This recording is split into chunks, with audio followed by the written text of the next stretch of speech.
चलें जी, ठीक है। तो कल हमने पढ़ लिया था, ये इसका थोड़ा सा इंट्रोडक्शन है फीचर प्री प्रोसेसिंग का, तो वो हमने पढ़ लिया था।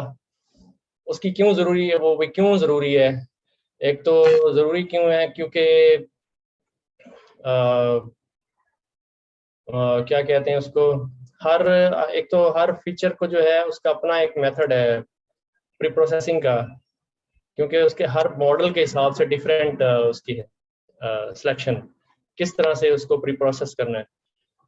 तो अगर आपके फीचर्स जो हैं वो क्या बोलते हैं उसको लीनियर, अगर लीनियरली डिपेंडेंट हैं तो फिर जो है आप उसको आपको मतलब लीनियर, अगर लीनियर रिग्रेशन है या इस तरह के मॉडल्स हैं तो उसमें आपको करना पड़ेगा, फीचर प्री प्रोसेस करना पड़ेगा। वन हॉट एनकोड, फर्ज किया वन हॉट एनकोड करना पड़ता है, ठीक है।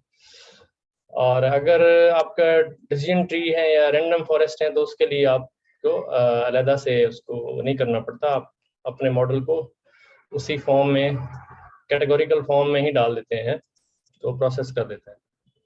फीचर जनरेशन पढ़ते हैं। The second reason why we should be aware of different feature types is to ease the generation of new features, ठीक है।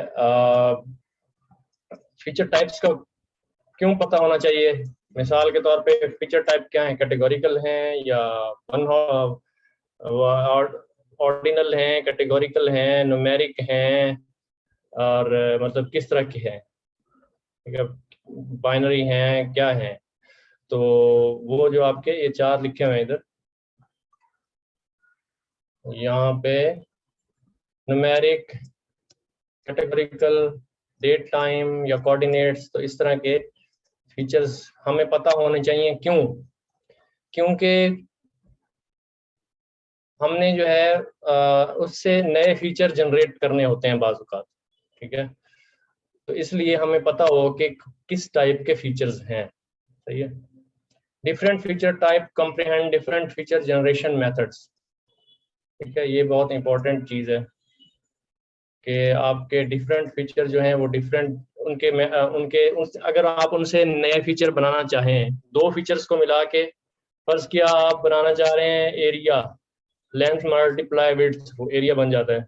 अगर आपको पता होगा भाई ये जो फीचर है ये किस किस्म का है, ये न्यूमेरिक फीचर है, तो आप न्यूमेरिक फीचर से दूसरा फीचर बना सकते हैं, ठीक है। लेकिन अगर आप यही कहें कि जी वो एक ऑर्डिनल फीचर है और एक जो है आपका, एक आपका इस तरीके से मल्टी क्लास का फीचर है, तो आप उसको मल्टीप्लाई करने लग जाएं तो वो उसके लिए कोई मीनिंगलेस है। वो मल्टीप्लिकेशन करके एक तीसरा फीचर बनाए, वो मीनिंगलेस हो जाएगा, ठीक है। तो मीनिंगफुल फीचर्स बनाने के लिए आपको पता होना चाहिए कि कैसे जो फीचर्स हैं, किस टाइप के फीचर्स हैं, अगर हम उनको मिलाएं, मिक्स करें आपस में तो एक और फीचर बन सकता है, ठीक है। While gaining the ability to improve your model through them, also understand the basics of feature generation will aid you greatly in upcoming advanced feature topics from our course, ठीक है। तो ये जो है आपके पास, हम जब इसको फीचर जनरेशन में आ जाएगी तो ये हमारा काफ़ी हेल्पफुल रहेगा आपके कैगल कंपटीशंस के अंदर। As in this first point, understanding a model here can help us create useful features. Let me show you an example. Say we have to predict a number of apples a shop will sell each day next week, and we already have a couple of months sales history as a train data. Let's consider that we have an obvious linear trend throughout the data and we want to inform the model about it. अब आपके पास वो कह रहा है कि मिसाल के तौर पे लीनियर ट्रेंड है, फर्ज किया यहाँ पे, तो 45, 72, 81 इस तरीके से जो है डे 33 आपका वीक 5 है। वीक 5 में आपके पास नंबर ऑफ, मतलब वीक 5 के अंदर कितने होंगे, 5, 7, 35, ठीक है। तो 35 डेज होते हैं, तो डे 33, 34, 35 उसमें ये ट्रेंड है, ठीक है। तो एक लीनियर ट्रेंड है। तो हम क्या चाहते हैं कि हम क्या कहते हैं कि let's consider we have an obvious linear trend throughout the data and we want to inform the model about it. To provide you with the visual example, we prepare the second table with the last days from the train and the first days from the test. तो आपके पास जो है जो उसने ये बताया कि भाई एक एग्जांपल लिया हमने कि भाई आपके पास डे 1 से लेके 35 जो है मिसाल के तौर पे ट्रेन डेटा था, और डे 36 से लेके मिसाल है 50 तक जो है आपके पास टेस्ट डेटा था, ठीक है, या आपका जो है वैलिडेशन या टेस्ट डेटा था, तो उसके ऊपर आपने प्रेडिक्शन करानी है। One way to help the model utilize linear trend is to add a feature indicating the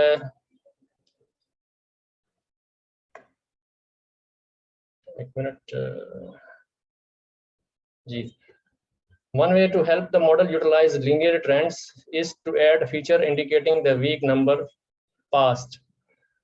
So with this feature, a linear model can successfully find an existing linear dependency. और यहाँ पे आप कहें कि week, आपने एक week number का एक कॉलम आपने डाल दिया यानी कि week 1, week 2, week 3, week 4, week 5, days नहीं वीक्स, ठीक है। तो हमने आप यहाँ पे एक फीचर डाल दिया, वीक 1 में कितने सेल हुए, वीक 2 में कितने हुए, 3 में, 4 में, 5 में। इसके साथ कंसिस्टेंट नहीं है इसका डेटा, ये डिफरेंट है शायद। ये 5 वीक में तो ज़्यादा हैं, 45, 72, 81, ये ज़्यादा हो गए अलबत्ता। तो one way to help the model utilize linear trends is to add a feature indicating the week number passed, by how many weeks are passed. With this feature, a linear model can successfully find an existing linear dependency. तो क्या करेगा कि आपने week number 1, 2, 3, 4 इस तरह Apple, number of Apple आपने लिख दिए इसके सामने, इस वीक में इतने, और इस तरह so on. Note that we indeed have a linear trend here. तो हमें क्या देखिए लीनियर ट्रेंड है, ठीक है, ये बढ़ रहे हैं, जैसे जैसे वीक बढ़ रहे हैं एप्पल भी बढ़ रहे हैं, ठीक है। So let's plot how the gradient boost decision tree will split this week feature. तो क्या करेगा कि वीक, अगर आप decision tree में डालो तो जो है यहाँ से आगे आपका 46, ये आपके 1, 2, 3, 4, 5 वीक्स में इतने हैं, और तो as we do not train the gradient boosting decision trees on the 6th week, it will not put splits between the 5th and the 6th week. Then we will predict the number of apples for the 6th week. The model will end up using this values from the 5th week. तो क्या करेगा कि decision tree क्या करेगा कि 6 को भी आपका 64 की वैल्यू दे देगा। As we can see, unfortunately, no linear trend here, and vice versa. We can come up with an example of generated feature that will be beneficial for decision tree, useful and useful for linear models. So example shows us that our approach to feature generation should rely on an understanding of the employed model. To summarize this section, अब इसमें हुआ क्या है कि जब आपने decision tree में डाला है तो उसने क्या किया कि 6 को भी 64 दे दिया, मतलब 6 वीक में भी 64 एप्पल आपके सेल हुए, ठीक है। इसी तरीके से अगर आप यहाँ पे यूज करें एक आई गेस सो कि आप लीनियर वाला मॉडल यूज करें, तो लीनियर मॉडल में भी आप यहाँ पे 6 में आपका यहाँ पे 81 डाल देगा। तो उसकी जो मतलब कहने का है कि हमारे पास कोई सही लीनियर ट्रेंड यहाँ पे शो नहीं हो रहा, ठीक है। तो हमें जो है इसके लिए हमें कुछ और फीचर्स हम जनरेट कर सकते हैं जिससे जो है हमें लीनियर ट्रेंड मिल जाए। अब इसकी समरी क्या है? First feature processing is necessary instrument you have to use to adopt the data to your model, ठीक है। प्री प्रोसेसिंग क्यों करते हैं?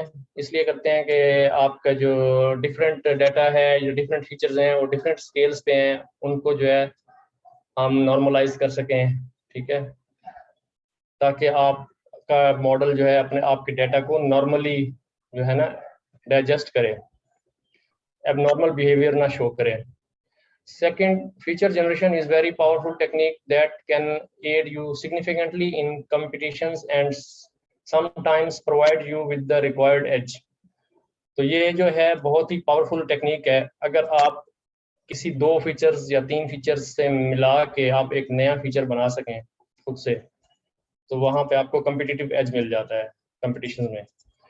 At the last, both feature processing and feature generation depend on the model you are going to use. Okay, so these 3 topics in connection to feature types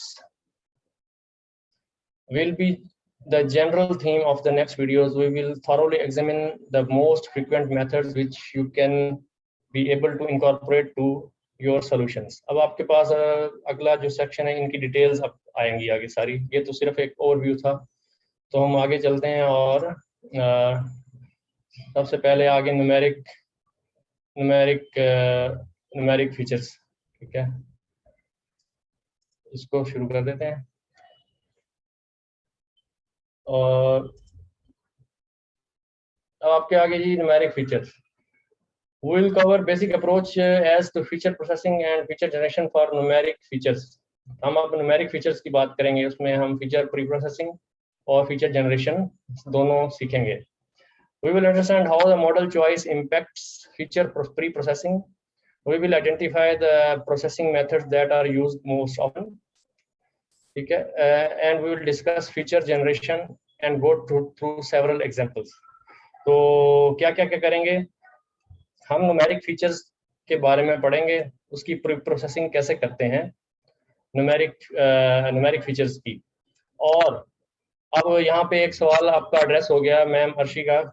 ma'am Arshi पूछ रही थी कि क्या हम जो है कोई सवाल इन्होंने किया था, फीचर प्री प्रोसेसिंग कब करेंगे. तो आप ये देखें, सबसे पहले आपने फीचर प्री प्रोसेसिंग करनी है.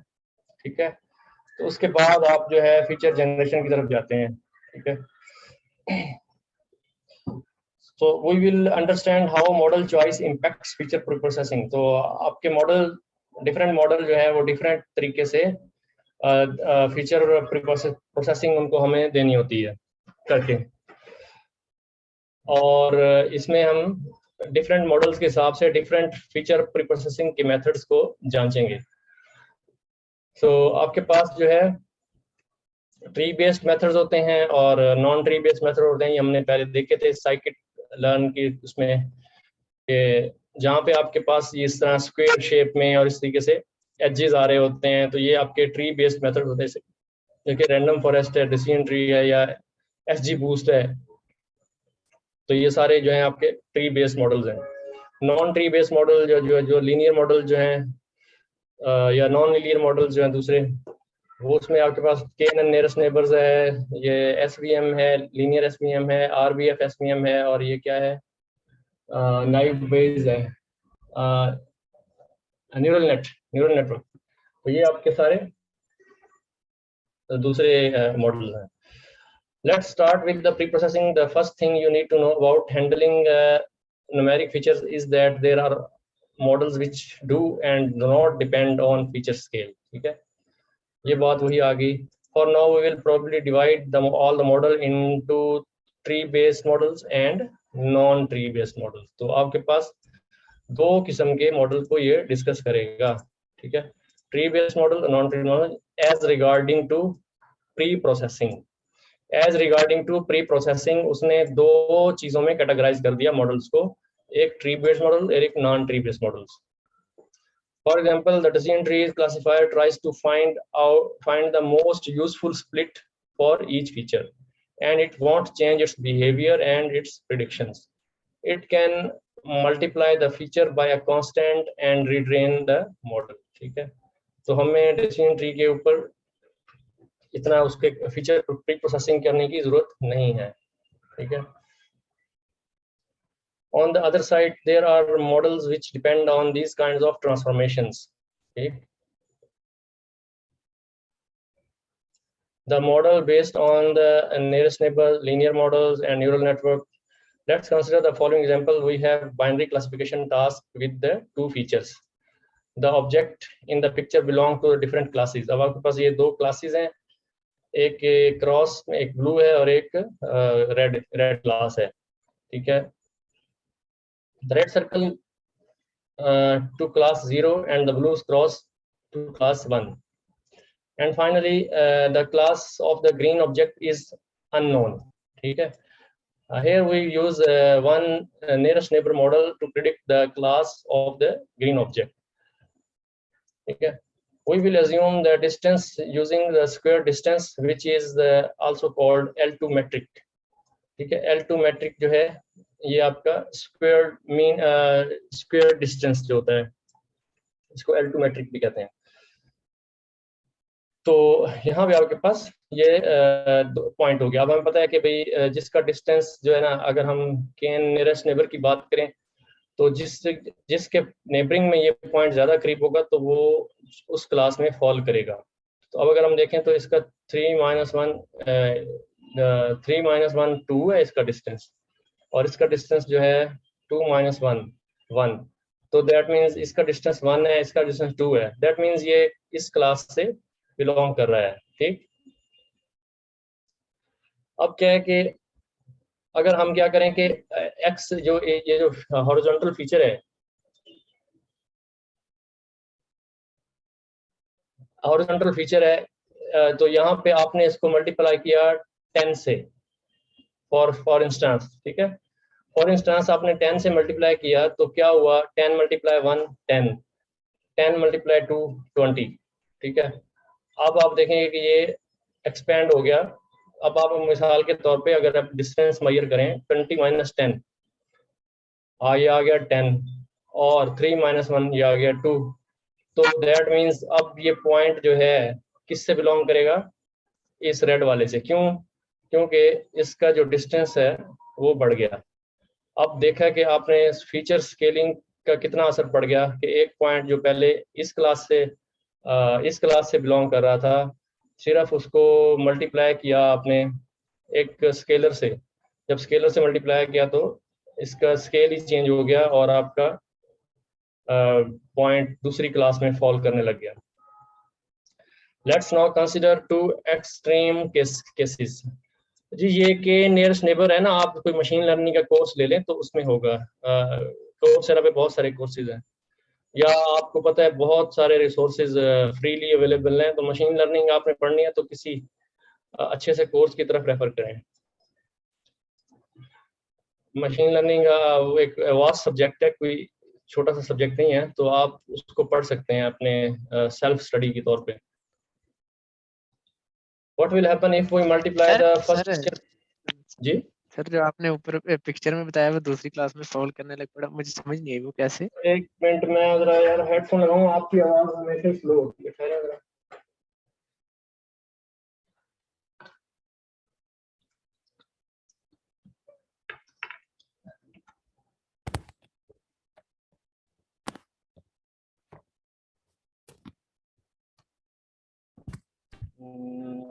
एक मिनट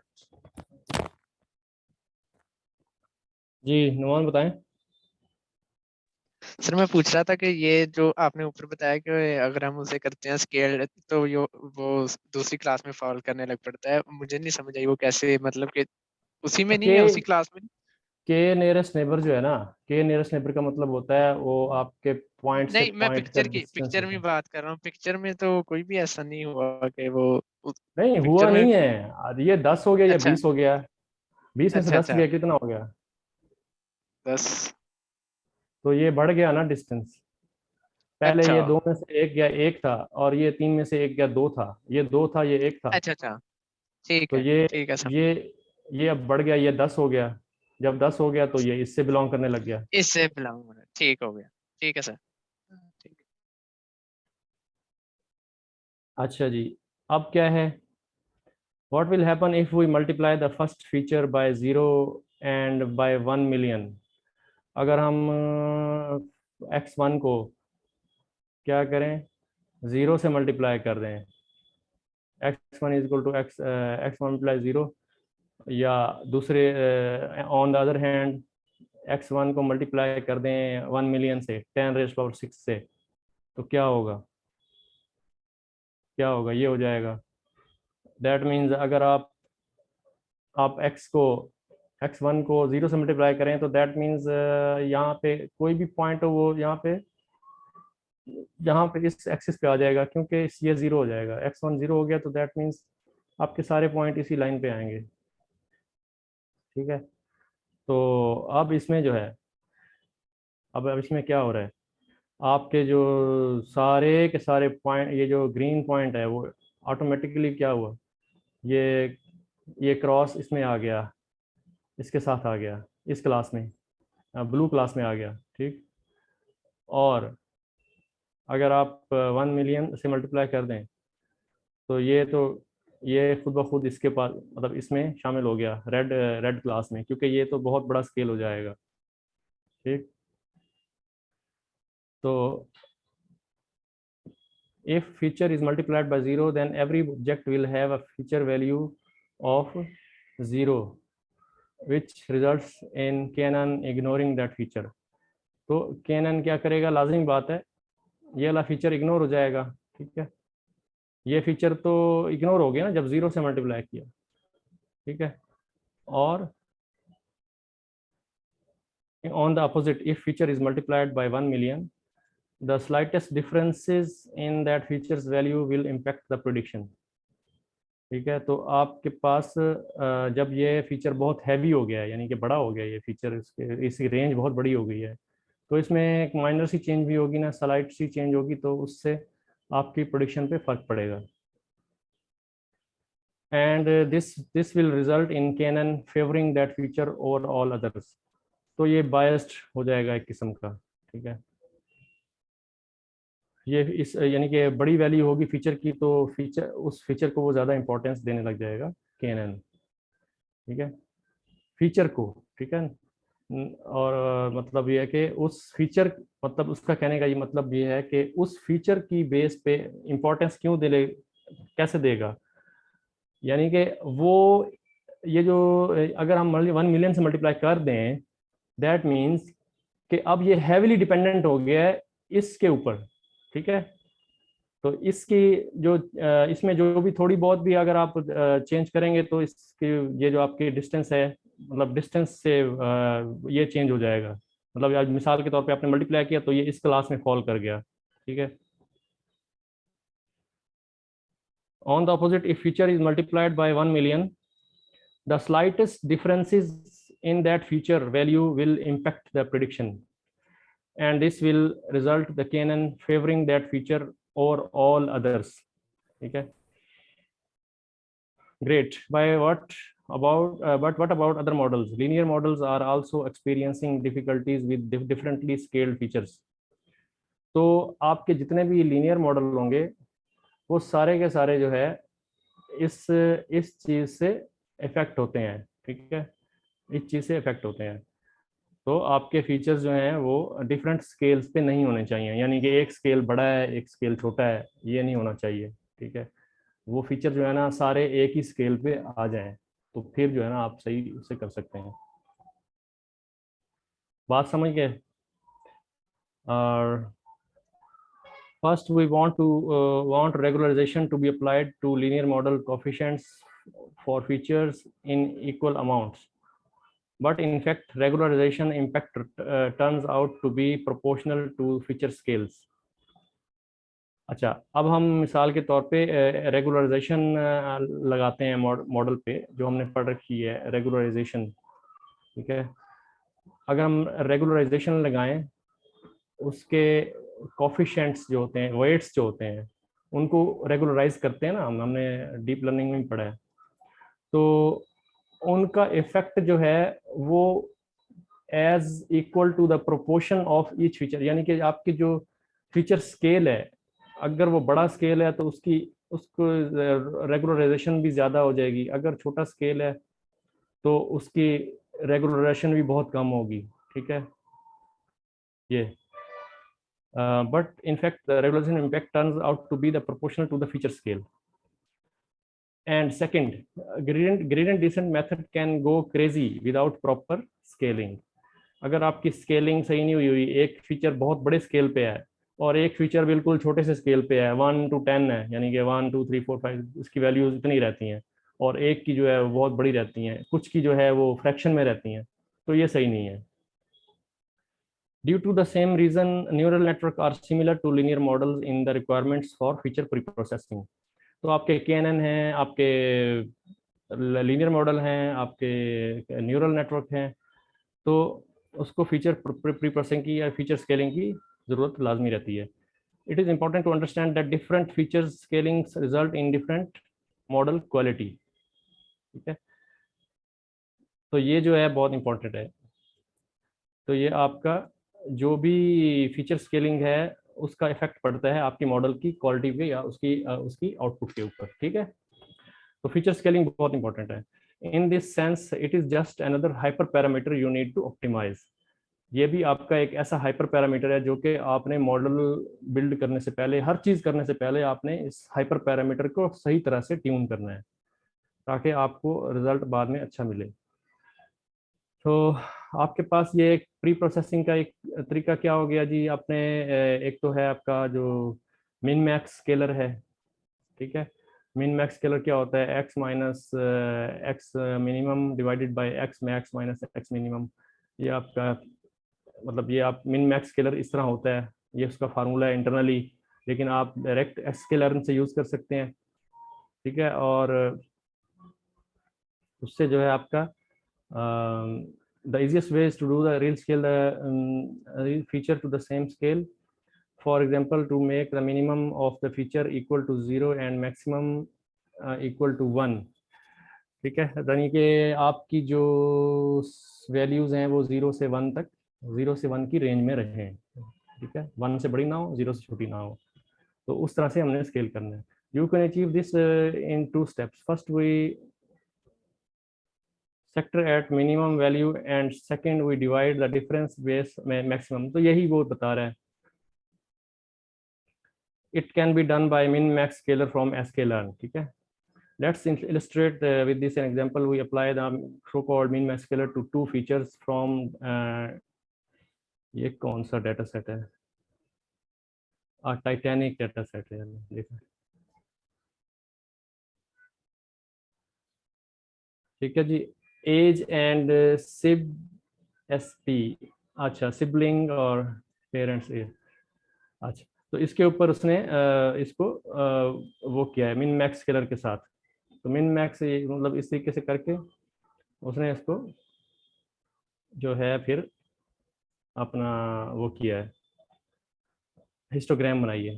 पहले हिस्टोग्राम बनाई है इससे स्केल करने से पहले, फिर उसके बाद में।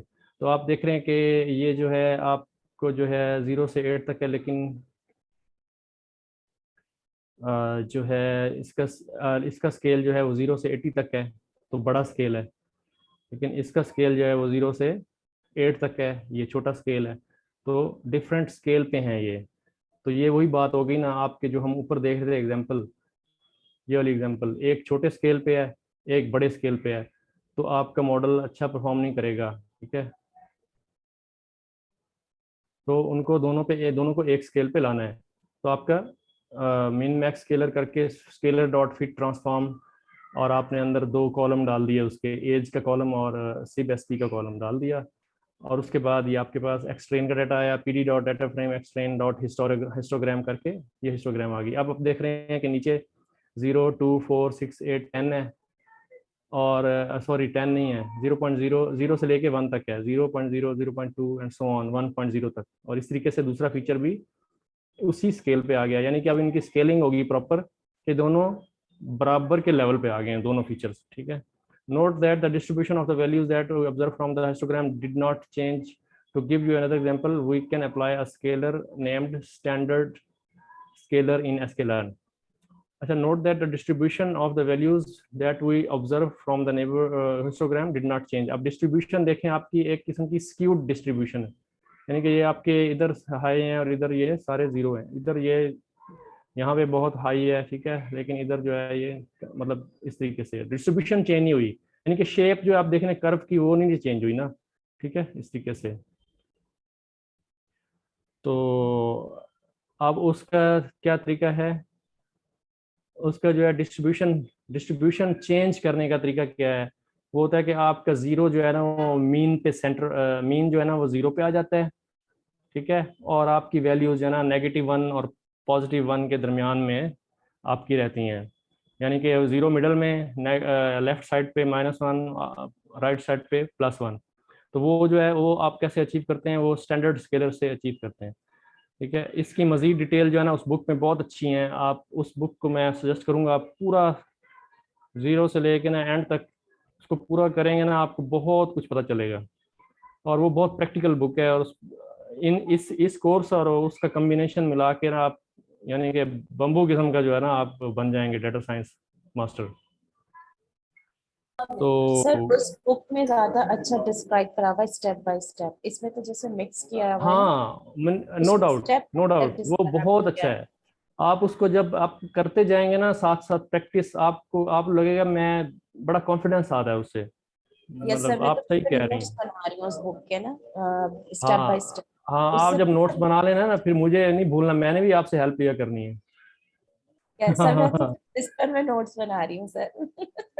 रजिस्टर में बना रही हैं आप? रजिस्टर की एक फोटोकॉपी में भेजें। Yes sure sir. अच्छा, so to give you another example, we apply a scalar named standard scalar in sklearn, which is basically first subtract the mean value from the feature and then divide result by the standard deviation. ठीक है, in this way will get the standard distribution. अब इसमें जो है ना ये आप data standardise हो जाता है, एक ना नॉर्मल डिस्ट्रीब्यूशन मतलब मेरे ख्याल में जो बन जाती है। अभी इसकी ये ऐसे डिस्ट्रीब्यूशन बन जाएगी ना। अभी ये जो इसकी डिस्ट्रीब्यूशन आपको नजर आ रही है ऊपर, इसकी इसकी स्क्यूड डिस्ट्रीब्यूशन है ये ऐसे करके, ठीक है इसकी, और इसकी जो है इसकी इसकी तो बिल्कुल ही ऐसे है। ठीक है, तो ये नॉर्मल डिस्ट्रीब्यूशन नहीं है ये दोनों। नॉर्मल डिस्ट्रीब्यूशन करने के लिए आपको जो है ना वो दूसरा तरीका जो बता रहे हैं ना स्टैंडर्ड स्केलर वाला, वो यूज करना पड़ता है। तो ये जो है आपका क्या होता है कि जो मीन वैल्यू है ना वो 0 पे सेंटर हो जाती है। ठीक है, इस तरीके से, और आपका डेटा जो है ना नेगेटिव और पॉजिटिव साइड के ऊपर वो स्टैंडर्डाइज हो जाता है, और बराबर बराबर आपका हो जाता है। ठीक है, इस तरीके से जैसे ये, ठीक है, इधर आपका मेन वैल्यू आपकी 0 होती है, और ये आपका -1 +1 के दरमियान में ऐसे ये डाटा रहता है इधर। ठीक है, सर ये बेल कर्व भी कहलाता है ना? बेल कर्व कहलाता है। और इसमें क्या है जी, in this way we will get standardised distribution with mean of 0 and a standard deviation of 1। मतलब 0 के आसपास उसकी स्टैंडर्ड डेविएशन ±1 होती है। आपका डेटा या तो पॉजिटिव +1 पे जाएगा या नेगेटिव +1 पे, इससे ज़्यादा आगे नहीं जाएगा। ठीक है, आफ्टर इधर min max स्केलिंग और standard scaling transformation feature impacts on non-tree based models will be roughly similar। तो इस ये दोनों अगर या तो ये करें या ये करें, ठीक है, इन दोनों का इफेक्ट जो है किस पे, मतलब दोनों का इफेक्ट बराबर होना है, यानी कि ऑलमोस्ट सेम रहेगा नॉन ट्री बेस्ड मॉडल्स के ऊपर, यानी कि आपके जो लीनियर मॉडल्स हैं नॉन ट्री बेस्ड मॉडल हैं। ठीक है, उनके लिए आप ये दोनों में से कोई एक मेथड अडॉप्ट कर सकते हैं। ठीक है, ये चीज़ वही है आपका sklearn dot pre processing min max scalar, sklearn dot pre processing standard scaler. तो ये आपका ये फार्मूला लिखा हुआ है, लेकिन आप उसको डायरेक्ट इम्प्लीमेंट कर सकते हैं फार्मूले से नहीं। आप ये उसका एक इंस्टेंस बनाएंगे, उसका एक ऑब्जेक्ट बनाएंगे और उसको फिट ट्रांसफॉर्म करेंगे, डॉट फिट ट्रांसफॉर्म करके ये दोनों चीज़ें आ जाती हैं। Even more, if you want to use KNN, we can go one step ahead and recall that the bigger feature is the more important it will be for KNN। ठीक है, definitely अगर feature की range यानी high range है तो उसका effect क्या होगा, KNN पे बहुत ज़्यादा इफेक्ट करेगा, वो उसको बायस्ड कर देगा, एक किस्म का बायस्ड हो जाएगा वो। ठीक है, बड़े फीचर्स के लिए वो बायस्ड हो जाएगा। So we can optimise scaling parameters to boost features that seem to be important for us and